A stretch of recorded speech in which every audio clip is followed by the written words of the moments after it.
ایک اور اہم بات، جتنے کنٹینٹ بنانے والے ہیں، جتنی میڈیا والے گئے، صرف وہ کیا سوال کرتے ہیں، مائک اپنے لے کے جاتے ہیں، اچھا جی آپ جب شادی کرتے ہو تو کیوں بھاگتے ہو؟ لڑکا لڑکی بھاگ کے شادی کرتے ہیں، اس میں کوئی حقیقت نہیں ہے۔ یہ ایک اور جو ہے نا بہت غلط کانسیپٹ ہے، وہاں لڑکیاں بکتی ہے، کیلاش میں کوئی لڑکی نہیں بکتی، یہ بہت غلط ہے۔ وہاں لڑکیاں ملتی ہے آپ کو جو ہے نا کوئی سروس پرووائڈ کرنے کے لیے، یہ بالکل غلط ہے، اس میں کوئی حقیقت نہیں ہے۔ ایک اور کلیئرفیکیشن ہے جو وہ کہہ رہے بھاگ جاتے ہیں، وہاں سارے جو ہے نا جو شادیاں ہوتی ہے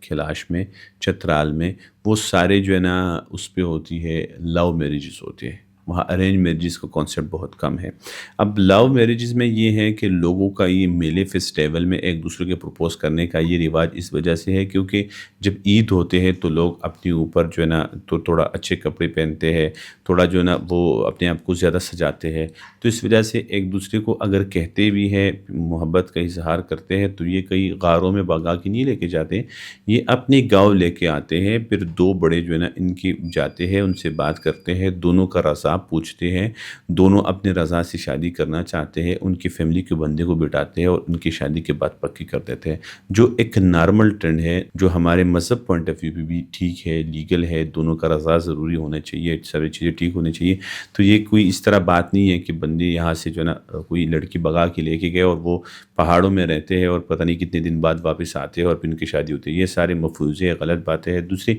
لوگ کہتے ہیں کہ چترالی لوگ اپنی پیسوں پہ جو ہے نا اپنی لڑکیاں بیچتے ہیں، تو اس کا بھی کوئی کانسیپٹ نہیں ہے، یہ بہت غلط بات ہے۔ وہ کہتے ہیں کہ بھائی ادھر کوئی غریب کمیونٹی ہے تو وہ جب اپنی بیٹی کی شادی کسی سے کراتے ہیں نا، وہ باہر کا بندہ ہوتا ہے، فار ایگزامپل لڑکی مسلمان ہو جاتی ہے، تو وہ اس طرح ہے کہ ان کو اس ٹائم جو ہے نا یہ ساری تینوں چاروں گاؤں کو، ویلیز کو، لوگوں کو کھانے پہ بلانا ہوتا ہے، ان کے پاس اتنے پیسے نہیں ہوتے۔ اب کسی کے پاس کیپیسٹی ہے 2 لاکھ روپے کے لیے، ان کو پتہ ہے کہ بھائی ان سب لوگوں کو کھانا دینے پہ 5 لاکھ روپے خرچ آئے گا، 5 لاکھ روپے کدھر سے پورے کرے گا؟ تو وہ جس کو اپنی بیٹی دیتے ہیں اس کے ساتھ یہ بات کرتے ہیں کہ یار ہمارے کھانے کا اتنا خرچہ ہے، تو آپ نے وہ کھانے کے پیسے دینے۔ تو ابھی کسی کو اگر کھانے کے پیسے آپ نہیں دیے تو اس کا مطلب یہ نہیں کہ اس نے اپنی بیٹی بیچی، کیونکہ انسان کی کوئی قیمت نہیں ہے، یہ غلاموں کا دور نہیں ہے، زمانہ نہیں ہے۔ اگر کوئی پریزرو کلچر میں کچھ لوگ ہمارے پاس رہ رہے تو ان کی چیز کو قدر کرنی چاہیے، قدر کی نگاہ سے دیکھنی چاہیے، ان کی بے عزتی نہیں کرنی چاہیے، ان کی تذلیل نہیں کرنی چاہیے، ان کے پیچھے باتیں نہیں کرنی چاہیے۔